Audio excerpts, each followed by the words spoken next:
सांगलीतील timber area परिसरातील रमाई उद्यानासमोर जागेच्या वादातून बालाजी टायर्स या पंक्चर दुकानदाराचा भरदिवसा चाकूने वार करत निर्घुण खून केल्याची घटना घडली आहे. शशिकांत उर्फ पप्पू शिवाजी धुमाळ असं खून झालेल्या व्यक्तीचे नाव आहे. रेकॉर्डवरील गुन्हेगार सचिन संतराम होळीकट्टी यांनी साथीदारांच्या मदतीने धुमाळ यांचा खून केल्याचं तपासात निष्पन्न झालंय. सचिनवर मृत धुमाळ यांनी हल्ला केल्यामुळे तो देखील गंभीर जखमी झालाय, तर धुमाळ यांना वाचवण्यासाठी आलेला मुलगा तेजस हा किरकोळ जखमी झालाय. ही घटना आज दुपारी 2:30 वाजण्याच्या सुमारास घडली आहे. शशिकांत धुमाळ यांचे रमाई उद्यानासमोर गोकुळ नगर शेजारी बालाजी टायर्स हे पंक्चर काढण्याचं दुकान आहे. दुकानाला लागून असलेल्या पत्र्याच्या शेडमध्ये त्याचे सासरे राहतात. सचिन होळीकट्टी हा पोलीस रेकॉर्डवरील गुन्हेगार आहे. सचिनचा धुमाळ यांच्या जागेवर डोळा होता. धुमाळ यांनी जागा विक्री करावी यासाठी तो काही दिवसांपासून प्रयत्न करत होता. बुधवारी सचिन हा धुमाळ यांच्याकडे आला. जागेच्या व्यवहाराबाबत बोलणी करूया असं म्हणाला. तेव्हा धुमाळ यांनी मी जागा देणार नाही असं सांगितलं. यावरून दोघांमध्ये किरकोळ वाद झाला. दुपारी 2च्या सुमारास धुमाळ हे दुकाना शेजारीच असलेल्या शेडमध्ये जेवण करत होते. त्यांची पत्नी आणि मुलगा तेजस हे देखील घरात होते. तेवढा सचिन हा रिक्षातून संतोष ठोकळ याच्या बरोबर आला. त्याने धुमाळ यांना जागेच्या व्यवहारासाठी बोलावले. तेव्हा चिडलेले धुमाळ हे कोयत्यासारखे शस्त्र घेऊन बाहेर आले. त्यांनी रागात सचिनच्या डोक्यावर वार केला. तेव्हा सचिन बरोबर असलेला संतोष ठोकळ समोर आला. दोघांनी चाकूने धुमाळ यांच्या पायावर मागील बाजूला जोराने वार केला. त्यांचा मुलगा तेजस हा वाचवण्यासाठी तात्काळ पुढे आला. तेव्हा दोघांनी केलेल्या हल्ल्यात तो किरकोळ जखमी झाला. गंभीर जखमी झालेल्या धुमाळ यांना सिव्हिलमध्ये तात्काळ नेलं, परंतु अतिरक्तस्रावाने त्यांचा वाटेतच मृत्यू झाला. मागील आठवड्यात निर्माण झालेली पूरस्थिती निवळल्यानंतर जिल्ह्यात गुरुवारी पुन्हा पावसाने सुरुवात केली आहे. शिराळा, वाळवा, पलूस, तासगाव तसेच मिरज तालुक्यात दिवसभर पावसाची संततधार सुरू राहिली आहे. चांदोली आणि कोयना धरण क्षेत्रात ही पावसाची रिपरिप सुरूच राहिली आहे. धरणातील पाणीसाठ्यात वाढ होत असल्याने कोयनेतून 25,000 क्युसेक तर चांदोली धरणातून 7,300 क्युसेकने विसर्ग सुरू आहे. त्यामुळे कृष्णा आणि वारणा नद्यांची पाणी पातळी पुन्हा वाढण्याची शक्यता आहे. गेले 4 दिवस पावसाने उसंत घेतल्यानंतर जिल्ह्याच्या काही भागात बुधवारी पाऊस झाला होता. सकाळपासून पुन्हा वातावरण बदललं. मागील आठवड्यात पूरस्थिती निर्माण झाली होती, परंतु पावसाने उसंत घेतल्याने दिलासा मिळाला होता. धरण क्षेत्रासह जिल्ह्यात पुन्हा पाऊस होतोय. कोयना धरण क्षेत्रात 24 तासात 36 मिलीमीटर पाऊस झालाय. धरणात 92.72 टीएमसी पाणीसाठा असून 24,908 क्युसेक विसर्ग कायम आहे. चांदोली धरण परिसरातही 23 मिलीमीटर पाऊस झालाय. दिवसभर जोरदार पावसाच्या सरी बरसत राहिल्या. सध्या धरणात 30.29 टीएमसी पाणीसाठा झालाय. धरणातील पाण्यात वाढ होत असल्याने रात्रीपासून धरणातून 7,300 क्युसेकने पाणी सोडण्यात येते. दोन्ही धरणातून पाण्याचा विसर्ग सुरूच असल्याने नद्यांची पाणी पातळी वाढतीये. कृष्णा आणि वारणा नदीवरील बहुतांशी बंधारे अद्यापही पाण्याखाली आहेत. जिल्ह्यातील विविध ठिकाणी सकाळपासून पावसाला सुरुवात झाली. शिराळा तालुक्यातील अनेक गावात जोरदार पाऊस झालाय. दारूच्या नशेत मध्यरात्रीच्या सुमारास राहत्या घरी स्वतःवर गोळी झाडून एका 38 वर्षीय तरुणाने जीवन संपवल्याची धक्कादायक घटना शिराळा तालुक्यातील पाडळी येथे घडली आहे. पोपट महादेव शिंदे असं मयत तरुणाचं नाव आहे. या घटनेने पाडळी परिसरासह तालुक्यात मोठी खळबळ उडाली आहे. मयत पोपट शिंदे याच्यावर सुमारे 20 वर्षांपूर्वी खुनाचा गुन्हा दाखल झाला होता. या प्रकरणात 11 वर्ष मध्यवर्ती कारागृहात शिक्षा भोगल्यानंतर 2020 मध्ये तो सुटून घरी आला होता. सध्या तो शेती व्यवसाय करत होता, मात्र त्याला दारूचं गंभीर व्यसन जडलं होतं. सोमवारी त्याची पत्नी नातेवाईकांकडे काळमवाडी येथे गेली होती. बुधवारी रात्री 11 वाजण्याच्या सुमारास पोपट घरी दारू पीत बसला होता. यावरून आई अक्कालाई शिंदे यांनी उशीर झालाय, जाऊन झोप असं सांगितलं. मात्र त्याने न ऐकल्याने आई रागाने घराला लावून असलेल्या शेडमध्ये झोपण्यास गेली. पहाटे 3 वाजण्याच्या सुमारास कुत्रं मोठ्यानं भुंकू लागल्याने आई अक्कालाई यांना जाग आली. त्यांनी घरात जाऊन पाहिले असता पोपट छातीच्या डाव्या बाजूला रक्ताच्या थारोळ्यात निश्चित पडलेला दिसला. मध्यरात्र असल्याने आणि घाबरलेल्या अवस्थेत असल्याने आईने सकाळ होण्याची वाट पाहिली. सकाळी 6 वाजता आईने शेजारच्या लोकांना बोलावून आणलं. त्यांनी घरात जाऊन पाहिले असता पोपटच्या छातीतून रक्त येत होतं आणि त्याच्या पायाजवळ एक पिस्तूल देखील पडलं होतं. घटनेची माहिती मिळताच शिराळा पोलिसांनी तात्काळ घटनास्थळी धाव घेऊन पंचनामा केलाय. नेमका घातपात की आणखी काही याबाबत उलटसुलट चर्चा सुरू आहे. शिवसेना आणि क्रीडा सेनेच्या वतीने आयोजित सिंदूर आर्मी महारक्तदान यात्राची विशेष श्रीनाथ एक्सप्रेस सांगली रेल्वे स्थानकावरून दिल्लीकडे रवाना झाली आहे.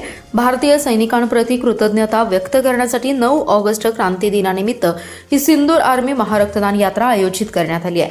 सांगलीहून रवाना झालेल्या या विशेष रेल्वेला उद्योगमंत्री उदय सामंत यांनी झेंडा दाखवला. या उपक्रमासाठी सांगली जिल्ह्यातील सुमारे 1200 ते 1500 युवक रेल्वेने दिल्लीला रवाना झालेत.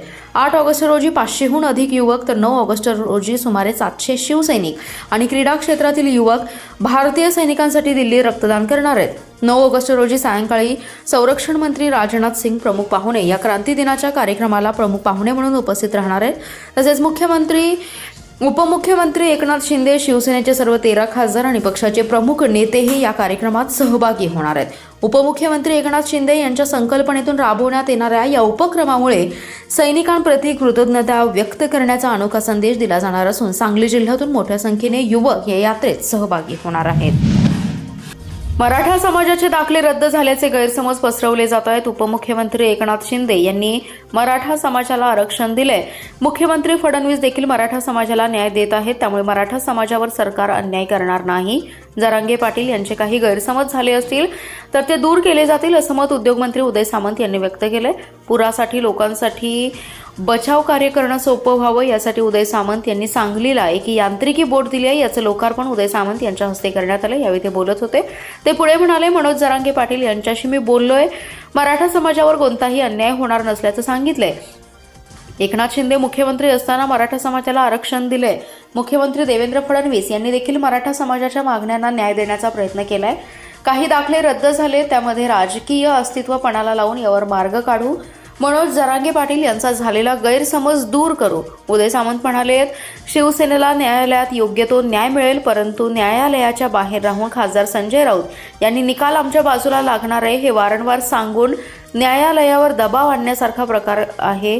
हा न्यायालयाचा अपमान आहे। आमच्यावर गद्दार म्हणून आरोप केले, त्याचा उपयोग काय झाला?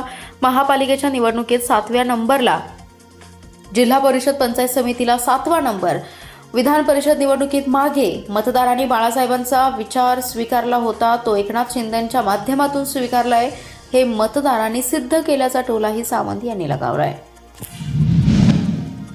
3 मित्रांच्या मदतीने अल्पवयीन मुलानेच वाटमारी घडवून आणत स्वतःची दुचाकी अडवून आजीच्या गळ्यातील 27 ग्राम सोन्याचे दागिने लंपास केल्याचा प्रकार आटपाडी पोलिसांनी उजेडात आणलाय।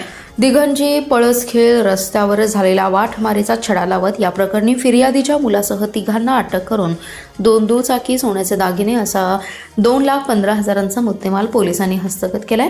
अटक करण्यात आलेल्यांमध्ये मनोज रामचंद्र भोसले, अक्षय दीपक घाडगे, सुजल संतोष गायकवाड यांचा समावेश आहे, तर एका अल्पवयीन मुलालाही ताब्यात घेण्यात आले। दिघंजी ते पळसखेळ या मार्गावर 30 जुलैच्या रात्री वाटमारीची घटना घडली होती। पळसखेळच्या सीमा अशोक सावंत या हा अल्पवयीन मुलगा, त्यांची सासू असे 3 जण दिघंजी येथे विनायक जावीर यांच्या घरी सत्संग कार्यक्रम संपल्यावर घरी दुचाकीवरून जात होते। त्यांचा मुलगा गाडी चालवत होता। पळसखेळ रोडवरील माने पोल्ट्री फार्मजवळ त्यांची गाडी पाठीमागून आलेल्या 2 मोटरसायकलीवरील अज्ञात 4 तरुणांनी अडवली। अंगात काळ्या रंगाचे कपडे, तोंडाला मास्क लावलेल्या तरुणांनी त्यांची गाडी अडवून मारहाण करून सीमा यांच्या सासूच्या गळ्यातील बोरमाळ आणि सोन्याची पोत असा 27 ग्राम सोन्याचा ऐवज चोरून नेला होता। आध्यात्मिक कार्यक्रमातून परतताना दिघंजी ते पळसखेळ रस्त्यावर गाडी अडवून झालेली मारहाण, वृद्ध आजीच्या गळ्यातील सोन्याचे दागिने लंपास करण्याच्या घटनेने धक्का बसलेल्या सावंत कुटुंबियांना गुन्ह्याचा पर्दाफाश झाल्यानंतर पुन्हा जबर धक्का बसलाय। मित्रांच्या साथीने आपल्याच आई आणि आजीला मारहाण करून दागिने लंपास करण्याच्या कटात अल्पवयीन मुलाचा असलेला सहभाग या कुटुंबासाठी धक्कादायक ठरलाय। महाराष्ट्र प्रतिसादात्मक विकास कार्यक्रम अंतर्गत मंजूर असलेल्या 592 कोटींच्या प्रकल्पाबाबत विशेष महासभा होईपर्यंत आणि 30% निधी खर्चाबाबत शासनाचे आदेश येईपर्यंत ठेकेदाराला वर्क ऑर्डर देऊ नयेत असे आदेश स्थायी समितीचे सभापती अतुल माने यांनी दिलेत। महापालिकेच्या स्थायी समितीची सभा सभापती अतुल माने यांच्या अध्यक्षतेखाली पार पडली। या सभेत MRDP अंतर्गत महापालिका क्षेत्रातील पावसाळी पाणी निचऱ्याच्या 592 कोटींच्या प्रकल्पाच्या निविदेवर चर्चा झाली आहे। सुकाणू समितीने मान्यता दिल्याने ठेकेदाराला वर्क ऑर्डर देणार असल्याचे आयुक्तांनी स्पष्ट केलं। यावर सभापती आणि सदस्यांनी नाराजी व्यक्त केली आहे। राज्य शासनाच्या महसूल आणि वन विभागाचा शासन निर्णय 30 जुलै 2024 प्रमाणे राज्य सुकाणू समितीची मान्यता असल्याने महापालिकेने लेटर ऑफ स्केप्ट द्यावेत असं नगरविकास विभागाने मित्राच्या प्रकल्प संचालकांना पाठवलेल्या पत्रात म्हटलं आहे। लेटर ऑफ केप्ट्स महापालिकेने द्यावे म्हणजे कोणी द्यावे? आयुक्तांनी द्यावे असं म्हटलंय का? महापालिका म्हणजे कोण असा प्रश्न सभापती आणि सदस्यांनी केलाय। महापालिका म्हणजे महासभा, स्थायी समिती सभा असं सभापती माने यांनी सांगितलं। स्थायी समितीचे सभापती आणि 10 सदस्यांनी आयुक्तांना पत्र देऊन MRDP संदर्भात विशेष महासभा बोलवण्याची मागणी केली. महापालिका अधिनियमातील तरतुदीनुसार तशी विशेष महासभा घेण्याचे अधिकार महापौरांना दिलेत. विशेष महासभा घेण्याचे महापौरांनी मान्य केलं. ही विशेष महासभा लवकरच होईल. तोपर्यंत महापालिका प्रशासनाने 592 कोटींच्या कामांना कार्यारंभ आदेश देऊ नये असे निर्देश सभापती आणि सदस्यांनी दिले आहेत. महापालिका क्षेत्रातील रस्ते, गटारींसह विविध प्रलंबित आणि नियोजित योजनांचा कृती आराखडा तयार करावा. ही विकास कामे मार्गी लावण्यासाठी लवकरच सर्व पदाधिकारी आणि नगरसेवकांची विशेष बैठक मुंबईत घेऊ अशी ग्वाही उपमुख्यमंत्री सुनेत्रा पवार यांनी महापौरांना दिली आहे. मुंबईतील देवगिरी शासकीय निवासस्थानी महापौर धीरज सूर्यवंशी यांच्या समवेत झालेल्या बैठकीत शहराच्या विविध विकास कामांचा सविस्तर आढावा घेण्यात आलाय. या बैठकीत महापालिका क्षेत्रातील सुरू असलेली आणि प्रलंबित विकास कामे, नागरिकांच्या मूलभूत सुविधा तसेच आगामी विकास आराखड्याबाबत सविस्तर चर्चा झाली आहे. शहरातील रस्ते, पाणी पुरवठा, सांडपाणी व्यवस्थापन, नागरी सुविधा आणि विविध विकास प्रकल्पांना गती देण्यासाठी आवश्यक प्रशासकीय निर्णय आणि नियोजनाबाबत सकारात्मक चर्चा झाल्याची माहिती महापौर सूर्यवंशी यांनी दिली आहे. यावेळी महापालिकेच्या सर्व प्रमुख पदाधिकाऱ्यांची आणि नगरसेवकांची विशेष बैठक लवकरच आयोजित करण्यात येईल. या बैठकीत प्रत्येक विकास कामाचा स्वतंत्र आढावा घेऊन त्यावर अंमलबजावणीसाठी पुढील कृती आराखडा निश्चित केला जाणार आहे. सांगलीच्या सर्वांगीण विकासासाठी राज्य शासन सकारात्मक असून शहरातील प्रलंबित विकास कामे, नागरिकांच्या मूलभूत सुविधा आणि जनहिताच्या योजनांना गती देण्यासाठी आवश्यक ते सर्व सहकार्य केले जाईल अशी ग्वाही उपमुख्यमंत्री सुनेत्रा पवार यांनी यावेळी दिली आहे. सांगली कृषी उत्पन्न बाजार समितीच्या प्रस्तावित त्रिभाजनाला समर्थन देत Sangli chamber of commerce, Vasantdada market yard, Vishnu Anna फळ मार्केट आणि मिरज मार्केट यार्डमधील व्यापाऱ्यांच्या वतीने जिल्हा उपनिबंधक सुनील चव्हाण यांच्याकडे समर्थनार्थ हरकती दाखल केल्या आहेत. व्यापाऱ्यांनी दिलेल्या निवेदनात सांगली कृषी उत्पन्न बाजार समितीचे कार्यक्षेत्र अत्यंत विस्तृत असून बदलत्या कृषी आणि आर्थिक परिस्थितीनुसार बाजार समितीचे पुनर्गठन आवश्यक असल्याचं नमूद केलंय. महाराष्ट्र कृषी उत्पन्न खरेदी विक्री अधिनियम 1963च्या कलम 44 अन्वये प्रस्तावित त्रिभाजनास पूर्ण समर्थन असल्याचं निवेदनात म्हटलंय. जत व कवठेमंका तालुक्यामध्ये सिंचन सुविधांमुळे कृषी उत्पादन आणि बाजारातील उलाढाल वाढल्याने तिथे स्वतंत्र बाजार समिती कार्यक्षमतेने चालवण्याची क्षमता निर्माण झाल्याचा दावा करण्यात आलाय. स्वतंत्र बाजार समित्यांमुळे शेतकरी, व्यापारी, हमाल, मापाडी यांना स्थानिक पातळीवर अनेक सुविधा मिळतील, विकास कामांना गती मिळेल आणि कृषी विपणन व्यवस्था अधिक सक्षम होईल असंही निवेदनात नमूद करण्यात आलं. यावेळी चेंबरचे अध्यक्ष अमरसिंह देसाई, शरद शहा, अप्पासाहेब पाटील, समीर साखरे, गोपाळ मर्दा यांच्यासह व्यापारी उपस्थित होते.